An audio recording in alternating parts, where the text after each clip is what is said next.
Oke guys, welcome back to Crypto Indonesia bersama gue Toshi, di mana kita akan membahas segala sesuatu yang berhubungan dengan cryptocurrencies dan blockchain.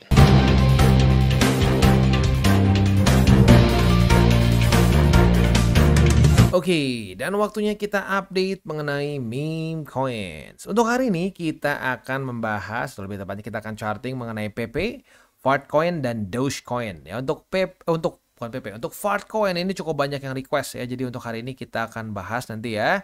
Tetapi sebelum kita masuk ke pembahasan kita pada hari ini, seperti biasa gue akan ingatkan lagi bahwa semua konten dari TJI bukanlah financial advice. Ini semua bentuknya adalah edukasi ya. Dan gue sekali lagi ingatkan untuk meme coins ya, ini tuh bukanlah shortcut ya. Please harus jaga alokasinya, jangan sampai kegedean begitu ya. Kita sudah ya setiap kali kita bahas meme kita selalu ingatkan sih sebenarnya ya. Jadi buat lo yang punya pemikiran bahwa wah meme coins ini adalah jalan cepat untuk cepat kaya begitu. Itu yang pertama, banyak sekali orang yang seperti itu. Yang kedua, ada juga yang berpikir gini, wah bang, lu enak dari 2022 bisa beli BTC. Sekarang nggak bisa bang, kalau gue cuma beli BTC doang nggak akan gede untungnya ya. Jadi gue harus beli semua memes. Nah itu dua tipe orang yang sangat salah saat berpikir mengenai memes. Meme coins dari sudut pandang gue lebih cocok untuk orang yang udah actually profit di market. Yang mungkin barang-barang sama TCI dari 2022. Gitu. Berarti BTC udah berapa ratus persen tuh profitnya. Nah dari profit situ ya lu boleh alokasikan sedikit ke memes. Gitu. Jadi sekali lagi memes dan pre-sale ya ini bukanlah jalan cepat buat lo yang ketinggalan lah atau pengen cepat kaya lah. Semakin banyak lo punya mindset seperti itu sudah terbukti banyak sekali yang curhat di DCWT sesi kedua ya. Aduh bang, minus gede bang, ada yang 70, ada yang 80, bahkan yang paling gede itu 90-an. Itu semua bisa sampai sebesar itu. Rata-rata kalau mereka megang meme semua. Begitu. Jadi isinya alt semua dan altsnya itu banyaknya memes. Nah saat itu terjadi ya sudah, banyaknya minus gila-gilaan. Begitu. Jadi sekali lagi, boleh saja punya memes, tapi yang pertama, lu udah actually profit di market. Dan yang kedua, lu ngerti TA dan fundamental lah begitu. Dan ya kalau bisa udah punya pengalaman dulu di market. Karena gini loh ya, pre-sale dulu ada pernah satu pre-sale 6x loh ya. Gue udah beres sudah TP ya. Nah, tapi udah dikasih 6x aja masih ada yang ujung-ujungnya minus. Kenapa? Karena saat ngepam gak di TP. Nah berarti apa? Ya kurang pengalaman, terlalu kebawa nafsu.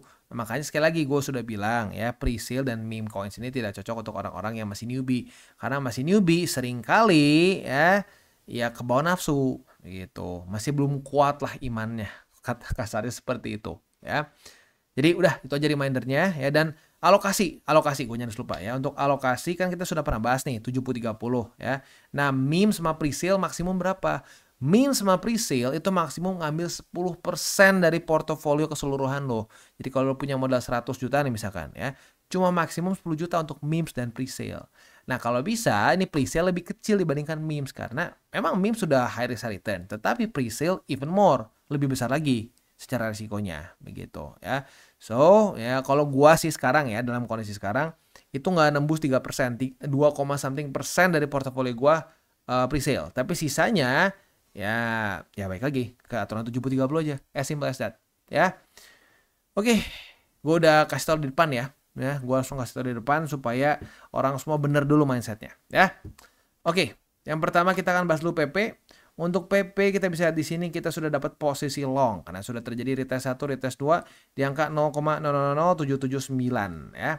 Nah posisi long kita ini target TP-nya jelas yaitu di MA20 gitu. Jadi buat lo yang punya posisi long sama seperti setup TCI ya sekali lagi bisa pertimbangkan pasang target TP di MA20 atau nanti malam. Nanti malam kalau sudah deket-deket ke jam berapa tuh ya crude oil inventories kalian bisa cek sendiri lah. Seingat gue jam 9 gitu ya atau setengah 8 ya. Ya antara segitulah pokoknya nanti malam lo bisa cek kalau udah deket jam segitu masih belum kena target TP pertimbangkan untuk tutup. Buat yang agresif, jujurnya gue juga sarankan kalau bisa sih tutup ya. Apalagi nanti subuh Bang Jerome akan ada keputusan interest rate ya. Ya kita nggak pernah tahu kan hasilnya seperti apa. Nah jadi lebih baik sebelum itu keluar datanya ya. Sebelum keluar speech dari Jerome Powell. Lebih baik tutup posisi itu apalagi kalau udah profit. Ya sekarang nih PP itu kondisinya lu profit sebesar 4,77% loh ya ke harga running sekarang. Not bad at all kan. Nah, jadi kalau menurut gua sih ya udah profitnya udah lumayan juga. Ya udahlah, ya jangan terlalu nafsu begitu. Kalau apalagi kalau udah ada sampai Bang Jerome begitu ya. Oke, untuk posisi spot ada di angka 0,000779 yang confluence dengan MA50, lalu ada juga di angka 0,000704 dan di 0,000665. Next, Fartcoin. Untuk Fartcoin ini salah satu meme coins yang cukup melawan cukup melawan arus begitu. Karena sebenarnya Fartcoin ini masuk ke dalam kategori aset kripto yang pecah strukturnya, ya. Dia sebenarnya mirip-mirip seperti Manta awalnya, catching a falling knife. Dia kan baru ya relatif barulah meme coinsnya ya. Di 2024 akhir ya, dari data yang gue punya 2024 akhir Desember lah ya. Nah, dia hilang semua strukturnya nih, pecah semua. Nah, setelah dia pecah semua di sini, ya seringkali itu bisa seperti kayak Manta, ya. Manta kan hancur tuh, ya. Setelah strukturnya pecah, dari April 2024 gue bilang jangan lagi akumulasi spot. Kenapa? Karena kalau pecah semua strukturnya, itu seringkali begini, catching a falling knife, ya. Dan terbukti kan kayak begini, ya. Nah, tapi Fartcoin ini gilanya berhasil melawan statistik ini. Dia malah berhasil lagi bangkit dan reclaim beberapa struktur yang kayak Manta gagal lakukan begitu ya. Cukup menarik sebenarnya ya.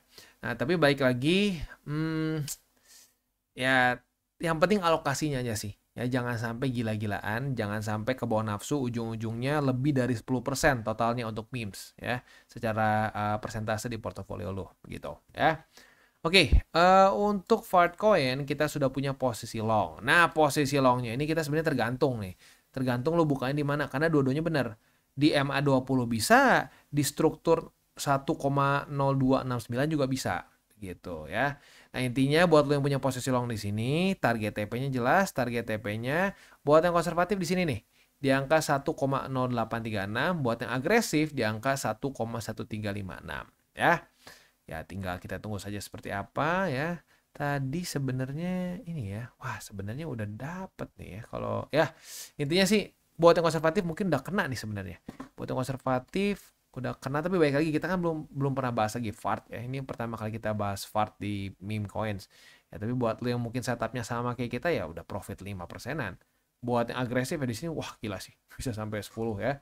Ya intinya kayak gitu aja. Ya cuman gue ingetin sekali lagi, nanti malam kita akan ada crude oil inventories ya, crude oil inventories, dan subuhnya ada Bang Jerome. Jadi ya event yang agresif pun gue sarankan kalau Bang Jerome sih ya jangan terlalu nafsu lah ya, just in case udah profit malah jadi bocos gitu ya. Next, untuk posisi spot ya bisa juga sih ya, karena dia kan udah berhasil reclaim nih ya.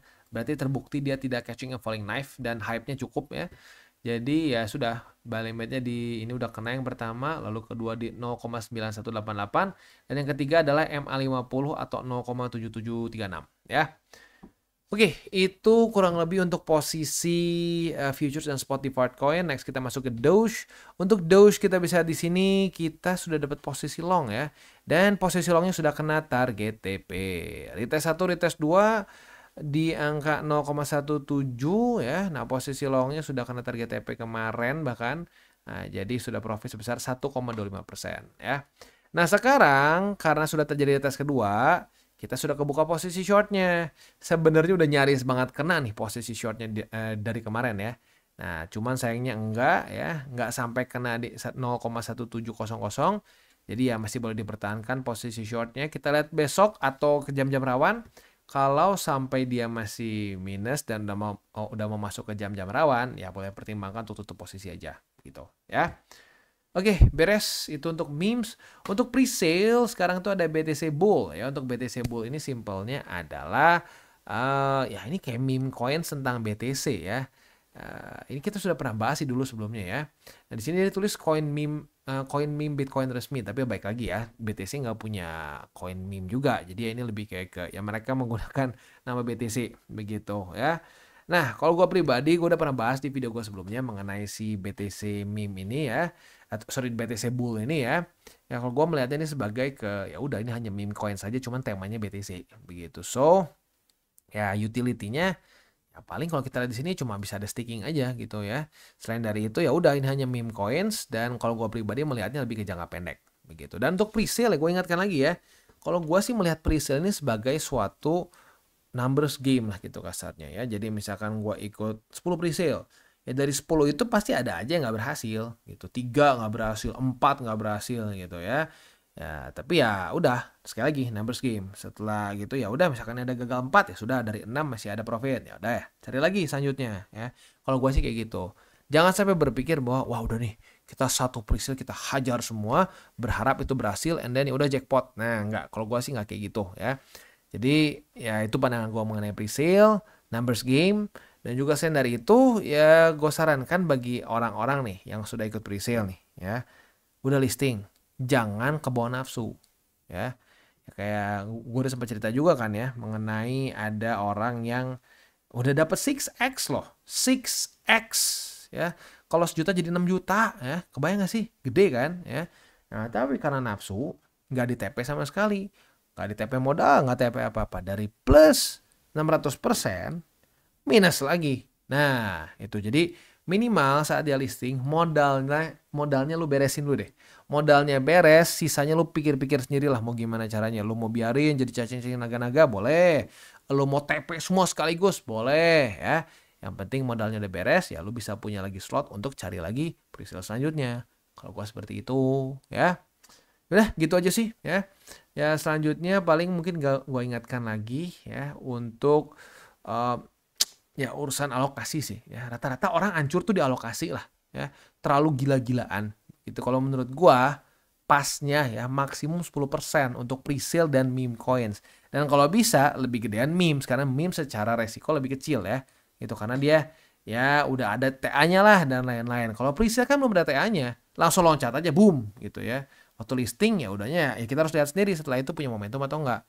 Begitu. Dan reminder satu lagi ya. Kadang-kadang masih ada yang gini. Gue juga dulu termasuk yang berpikir seperti ini. Wah, ini meme coins gimana nih? Nggak ada utility-nya, pasti nggak akan bisa bertahan. Pada faktanya bisa juga. Jadi kalau meme coins ini bensin utamanya instead of utility, gunanya apa? Enggak. Kalau memes itu udah yang penting hype-nya gede nggak? Kalau hype-nya gede, udah lu bisa lupakan utility. Malah kadang-kadang utility membuat satu project jadi lebih lamban. Begitu ya, kayak dulu Shiba Inu kan, wah sempat sibuk, kita pengen bikin blockchain sendiri, kita pengen bikin Shibarium dulu ya, udah gitu bikin lagi token Bone lah, Leash lah, ujung-ujungnya apa? Malah jadi makin gak jelas, orang jadi pusing, begitu ya.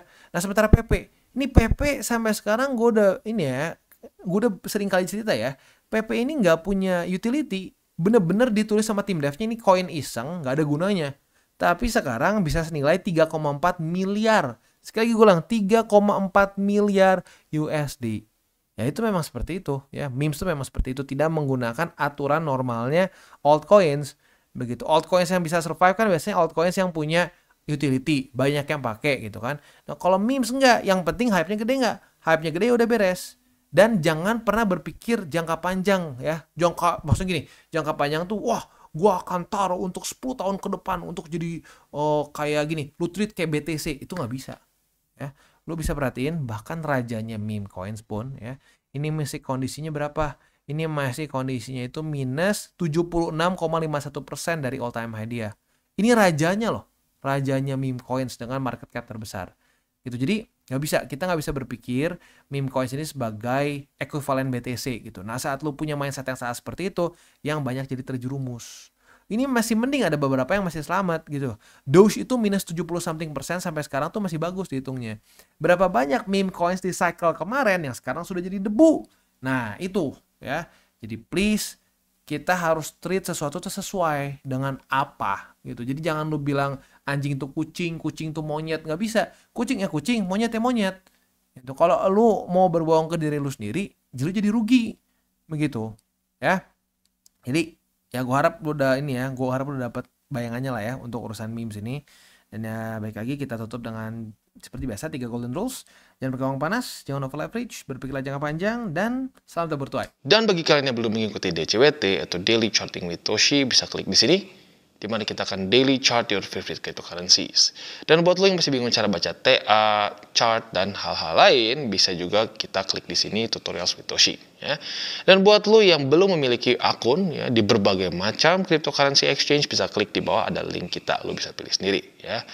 Lalu selanjutnya jangan lupa juga untuk join Telegram grup kita, di mana kita bisa ngobrol-ngobrol santai mengenai dunia cryptocurrency secara 2 arah. So, jangan lupa untuk like, subscribe, click the bell icon, and see you on the next video.